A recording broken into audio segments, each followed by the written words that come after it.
Hey everybody, welcome back to excuse me. Welcome back to Tim Travels. I'm Terry, your host, coming to you from the Loves in Williams, California.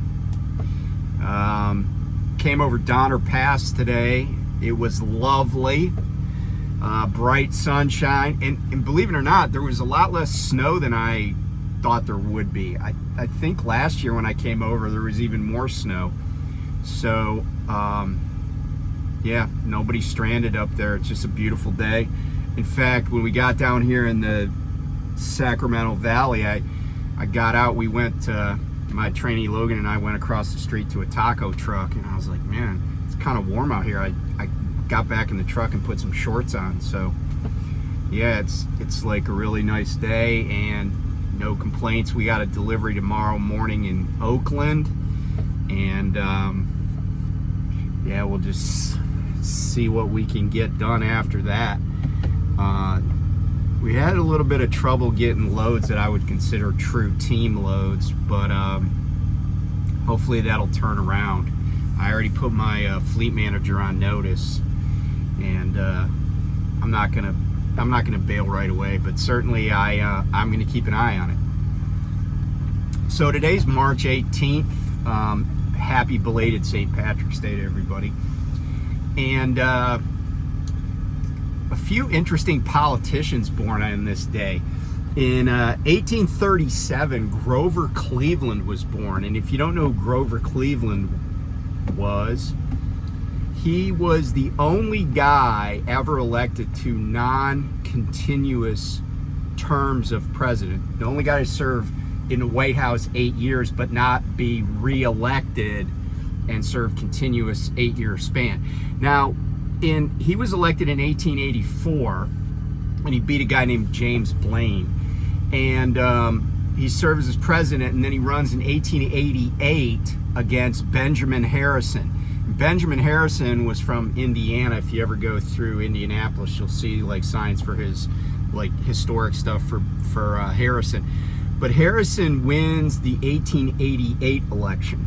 And then Cleveland, who I think really just didn't have anything else to do, and the the Democrats still wanted him to run. He runs again in 1892 and defeats Harrison. Now, in that particular election, there was a third party candidate running under the Populist Party. And I can't recall his name, but I was looking at the election results, and that guy carried 5 states, mostly out west, like Colorado, Nevada, Idaho, and a couple other states. I don't know if that's what hurt Harrison's re-election bid, but in any event, Cleveland gets elected to another 4-year term, but with Harrison sandwiched in between them. And keep in mind, though, that back then, the 22nd Amendment was not law. The 22nd Amendment was passed after Franklin Delano Roosevelt had already served 4 terms. So there was no limit on it. And up to the point that Roosevelt served, the standard kind of was 8 years. And that's because it was set by George Washington. And Washington had a huge impact on the presidency in terms of how he comported himself, what he did during his term. And a lot of American presidents followed that example. So what we have going on, and by the way, this is incredible to me, but the 1888 election, this is really easy to remember, but in 1888, the turnout for the election, for the presidential election, was 88.8%. Elections earlier than that had been in the 70%. But the interesting thing is that this, you had the guy in 1888, right? Those 2 guys ran, and then they ran again 4 years later. Now the turnout later was not as significant. So anyway, just share that with you. Another politician born on this day in 1869 was the guy that would eventually be the British Prime Minister, Neville Chamberlain. And Neville Chamberlain is famous for all the wrong reasons. In 1938, he goes to Munich, Germany, and he meets with Hitler. And Hitler makes an agreement about his plans, and Chamberlain's like, oh, thank goodness, you know, Hitler's a guy we can work with, he's reasonable, and there's going to be, and this is a famous quote, peace in our time. Of course, Chamberlain was wrong. Hitler went back on his word, as dictators tend to do, and he continued to invade countries and gobble up parts of Europe. And then on September 1st, 1939, World War II begins with the German invasion of Poland. So anyway, Chamberlain is kind of like, that's his historical legacy, is that he met with Hitler. Hitler lied to him and he just accepted it. He didn't take a hard line or anything like that. And he's succeeded by Winston Churchill. So who else was born? Oh, on this day in 1936, a guy named by the name of F.W. de Klerk, who was a South African, he's born.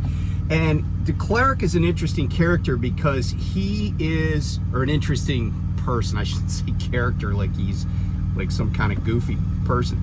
He was the guy that basically presided over the disassembly, or the disassembly, I guess is the correct word, of the apartheid system in South Africa. And his administration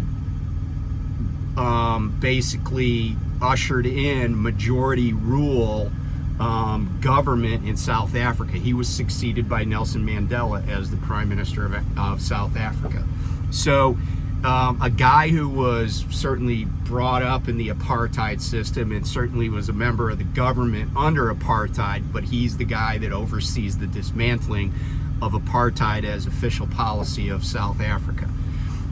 So noteworthy guy there. Also born on this day, Queen Latifah. Yeah, the Queen. So I should know her real name, but Queen Latifah is good enough. She's an entertainer. She's actually, I've watched some movies she's been in. She's pretty funny. Anyway, so that's today. Oh, also on this day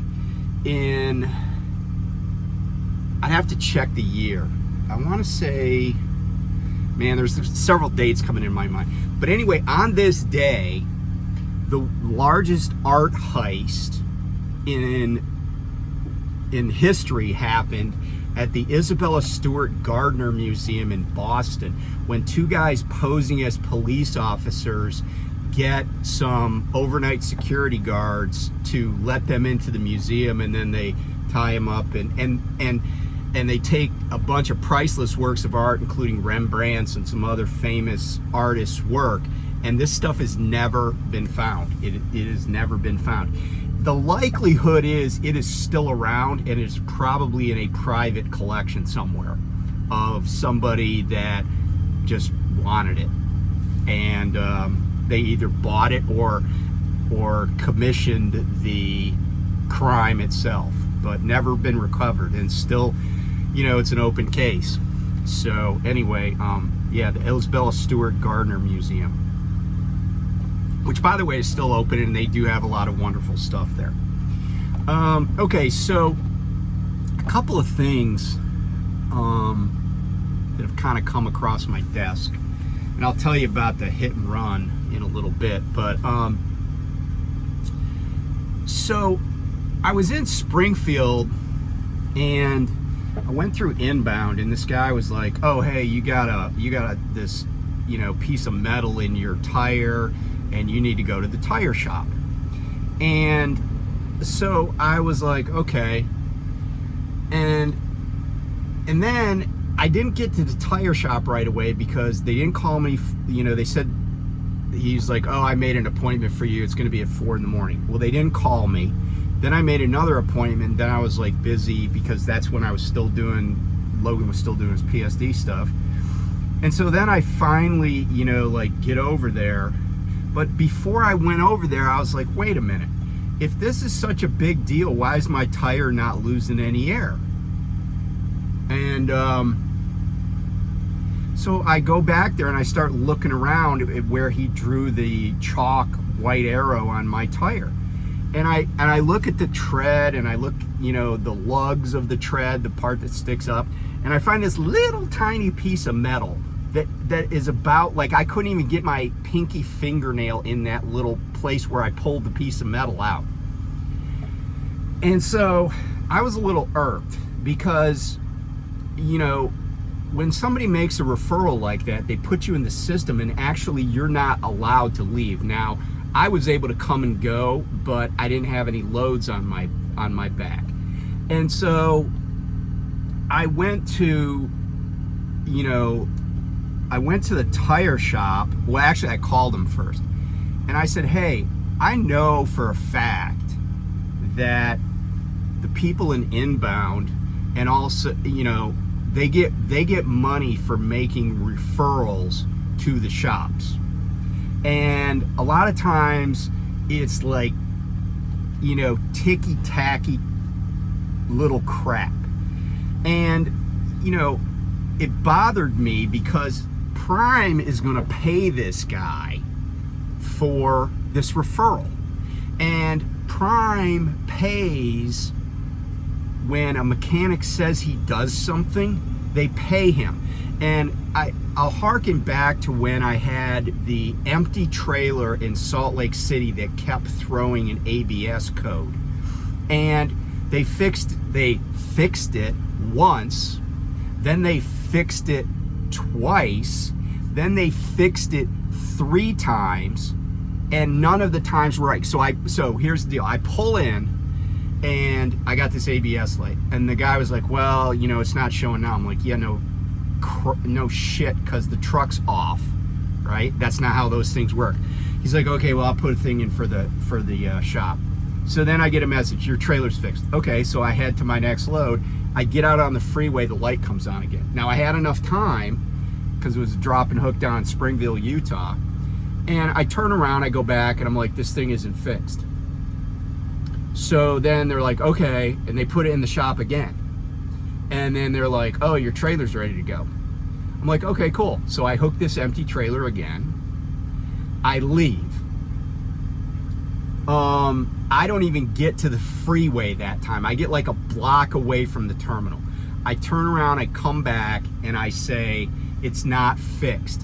And each time the guy put in, oh, you know, the code has been cleared. There was an old fault. And I'm like, okay, but it's not fixed. And each time this guy is saying to Prime, because this is a trailer, so it doesn't come out of my pocket, but each time this guy is saying, oh, well, I fixed this. And I said, you know, when you say you fix something, you know, if that's handling the problem correctly, that would have been like when I used to be a volunteer firefighter. By the way, I got my 16-7 shirt on from FDNY today. I've had this for a number of years, but I still wear it. So anyway, you know, that would have been like me showing up at a house fire with, you know, get off the engine with my Halligan tool. I go inside, or the truck, I go inside, and I'm like, oh, well, I hear a smoke detector. And I just run up the stairs on air, because I'll be on air. And I just take my Halligan tool and smash the crap out of that, you know, smoke detector that's going off. And then I'm like, hey, it's fixed. And they're like, yeah, but our house is on fire. Oh, well, I took care of the alarm. I don't want to check out anything else, right? That's what these guys are doing with these trailers. And they're charging, and I'm not saying all the time, but they're charging Prime. And so then when you talk about a tractor, if you're a lease operator, owner operator, right, that by saying that I had a problem with my tire, they put a code in the computer that does not allow me to leave the terminal until I go to the tire shop. Well, time is money, right? And I go to the tire shop, and the guy's like, yeah, that's crap. You know, like, I don't know. And I don't want to quote him. I'm not going to say his name. I don't know if I remember it. But he basically, I said, I know these guys get paid for doing these referrals. He's like, I don't want to have a comment on that. I said, you don't have to. But here's where it gets even more nefarious. So really, there wasn't anything, and I think I talked about this earlier. There was no reason for that guy to send me to the shop, to the tire shop. But I've talked to other drivers who've had the same problems where things were supposedly fixed and they weren't. But in this case, these drivers had stuff that was fixed. They were charged for it, and Prime also paid. So Prime charges the driver, or the lease, the lessee. Prime charges them, and then Prime pays the mechanic. But here's the thing, that's fraud, okay? When you say you did something and you receive money for it and you didn't do it, that's fraud. And I sent a detailed message to my fleet manager and I said, look, this is a problem and there needs to be some mechanism to report this, because Prime knows who is doing this when they identify it. So I identified a guy that got paid extra by Prime to refer me for some bullshit that on a pre-trip I would be, and by the way, that piece of metal looked like it was like a little tiny piece of metal from a metal seal. I could have run that over in the inbound bay, But anyway, I'm like, this is a scam. And the system, and I told my fleet manager, I said, part of the problem is the system that you have. And but I said to another driver, I said, what they need to do at Prime is set up what we call in the military, what the DOD had, was a fraud, waste, and abuse hotline. When somebody does stuff like this, it's their way of showing they're dishonest. They don't have integrity, and they're willing to cheat Prime, and they're willing to cheat drivers to increase their paychecks. And I don't like that. I don't like that the system is like that, and it in some weird way encourages it. But what I would do is, my fleet manager's like, well, I don't know what we could do about that. We need, how can we track this? And I said, well, first of all, I said, if you ask any driver, do driver surveys. I haven't seen a driver survey in a long time, but I said, this is something that I guarantee is costing Prime millions of dollars a year. They're paying millions of dollars a year for work that is basically a sham. And like with the ABS stuff. And so I'm like, and here's the thing, right? Like, I've had trailers where I'm like, well, the law says I got to have 2/32 of an inch of tread, and I don't see anything wrong with these trailer tires. To me, they pass a pre-trip, and we go through, maybe we get a level 2, level 1, no issues. But man, you go into that inbound bay, and next thing you hear, it sounds like the pits at a NASCAR race, just impact wrenches all over. And I don't know what the standard is, but they get paid by the piece. So anyway, that, and by the way, if you go to some of these terminals, like they'll say, hey, do you mind if I do a courtesy inspection of your truck? And my answer now, now that I'm on to them, I'm like, no, you may not do a courtesy inspection of my truck. Like, I had somebody ask me at Pittston if they could do a courtesy inspection. I had already been in inbound for like a half an hour, right? And I was like, no. I said, I only came here because of the trailer, right? I said, no, you cannot do a courtesy inspection on my truck. And, because I just I came and I needed to get out of there, So anyway, that's that. So let me tell you about this hit and run. So I've had 2 people hit and run me since I've had this Peterbilt, and both of them have happened in the state of Iowa, and both of them were like commercial drivers. The first one was when I got hit on the right side by this hot shotter, and when he passed me on the shoulder near Davenport. But then the other night we had come down from Green Bay with this load, and so I was kind of going cross lots. I took 151 stopped at Fond du Lac, got showers, took 151 out of Fond du Lac all the way down to like Cedar Rapids, Iowa. I filled up at Quick Trip, got to stop at Quick Trip a couple of times because we're in Wisconsin and Iowa. So I filled up at the Quick Trip there in Cedar Falls on the south side by the airport. And that Quick Trip is in our system. It's in our network. So I filled up, and then I was just heading across rather than dropping down on 80 where there's a lot of truck traffic. And it was the middle of the night, so I'm like, okay, I'm just going to go across 30, and then 30 drops down to the south when you get towards Omaha. So I was just going to take 30 across the rest of Iowa. And yeah, there's some small towns you got to slow down for, but that time of day there's almost no one out there. So, and a lot of it's 2 lanes anyway. So anyway, I was on a 2-lane portion near Ogden, Iowa, which is west of Ames. So the next county over from where Ames is, Boone County. And there's, it's 2 lanes. The speed limit goes down to 55. And my cruise was set at 60, but the speed limit goes down to 55, and then it gives you a few signs that say left lane is ending. So after the speed limit had already dropped to 55, I was still at 60, which is probably 59. But a truck that had been following me decides to pull out and pass me. So this guy goes by me, and he runs out of real estate. So what does he do? This is a bull hauler, by the way, and I don't like those guys anyway. Just the way they drive.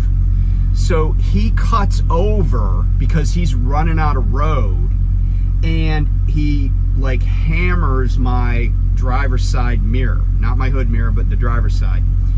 Right here, I'm pointing, and spins it around, breaks off the outer shell, smashes the convex mirror. And so I sped up to go after him. So anyway, he's, hauling ass, of course.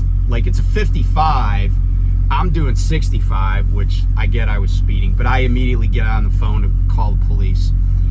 But I know those roads a little bit, and I knew he was going to have to, he's going to go through some towns. Now, he might not slow down, which he didn't.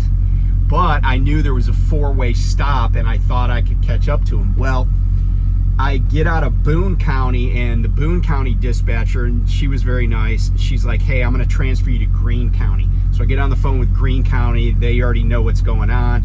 And she's like, hey, I got a deputy that's going to be nearby. I'm going to get off the phone with you, but I'm going to give him your number. So almost immediately, I get a call from a deputy who's out on the highway, and he's like, hey, where are you right now? I said, we just came through Grand Junction, Iowa, not Colorado. And I said, we'll be in Jefferson in a little bit.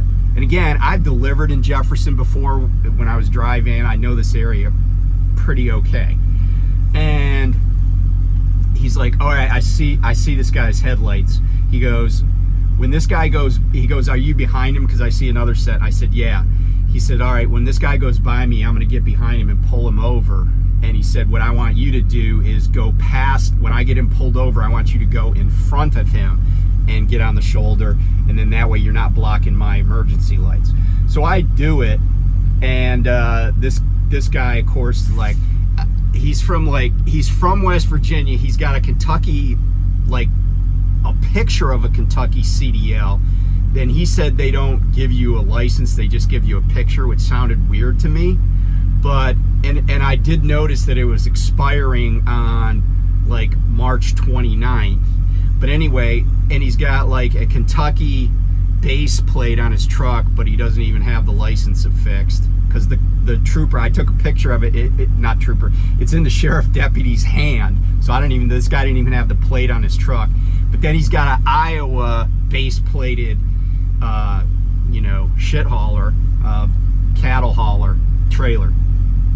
So he's all like, man, if I knew I hit somebody, I'd have stopped. Well, I laid on my horn, and he was all like, my air horn. He's like, oh, you can't hear that, man. This truck is so loud. They got these things geared. And I'm like, I think it's his truck, right? But he's hauling somebody else's trailer. Well, sure enough, he's like, and he's telling the deputy, I don't think I hit anybody. And the deputy's like, oh, well, there's a mark here. And because the trailer was brand new. It was pretty shiny, and he said it was brand new. But all this stuff that he claimed, he didn't know that the highway went down to 1 lane. Well, first of all, there were signs, but he was trying to play it like, oh, I never been through there before. I'm like, dude, you got a trailer with an Iowa base plate from the county where, the next county up, Carroll County, which is where Carroll, Iowa is. And if you've been, by the way, if you've been to Denison, to the Smithfield plant, it's like 1 county to the east of that on 30. And this dude's story he was full of shit. So he's like, well, I don't want to do an accident report. I could just pay. I'm like, you're going to have to deal with crime. I said, because I got to give him your information. Otherwise, it's going to cost me $1,000. So then the sheriff asked for my license. I gave it to him, and he's like, all right, I just got to put you in the system. And he goes, but he says, I can't do an accident report. And because it happened in a different county. I'm like, that's fine. I just want all this guy's info. So I get all the guy's info. And I get my license back, and he's like, all right, I'm going to deal with this guy because he was speeding and stuff. And so we just pulled into a Sinclair that's right there in Jefferson. So I was able to spin the mirror back around. And yesterday, Logan and I bought a hood mirror, a round hood mirror. But yesterday we did, I think, a pretty good job jury rigging this thing up. I'll show it to you. But I think you can see that. But we did it with zip ties and some Gorilla 2-sided tape. So yeah, but I'm very grateful that the dispatchers were helpful, because they weren't when I got hit by the other guy.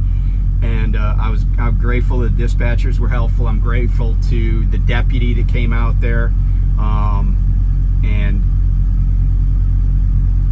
helped out. And yeah, so no complaints. I mean, I'm pissed that this guy hit me, and I know he was not going to stop.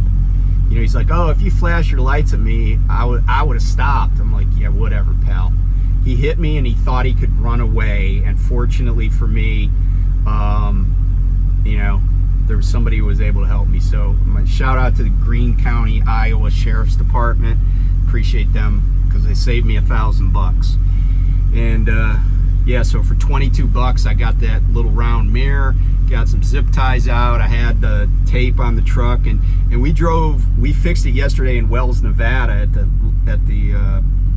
Loves there, and it worked like a champ coming over here to California. It didn't vibrate or do anything. So, and I was going to originally stop in Salt Lake and get it fixed, but then I was like, if I go to Salt Lake, I'm going to lose this load. Not that it pays great, but I wanted to get out to Cali. I'm going to lose this load, and I'm going to wait around for them to get the mirror in from Peterbilt, unless they got a truck they're going to take it off of or something. So, and the cool thing is my top mirror wasn't damaged, and it works. It moves around electrically, so I can still adjust the top mirror. So the only thing that probably I'm giving up is the heater for the convex mirror. That's the only thing I'm giving up. So I'm about as happy as I can be for having been hit by this guy. But anyway, be safe out there. Weather patterns are kind of changing. A lot of cold weather's coming in next week. I think not in this part of the country where I am, but I think the Midwest, everywhere from Louisiana, Texas, all the way up through the Dakotas, Minnesota, there's a good shot of severe weather, or a good possibility of severe weather, snow. A lot of cold air is coming in, so winter's not over yet. But yeah, take it easy out there, and talk to you soon. Bye.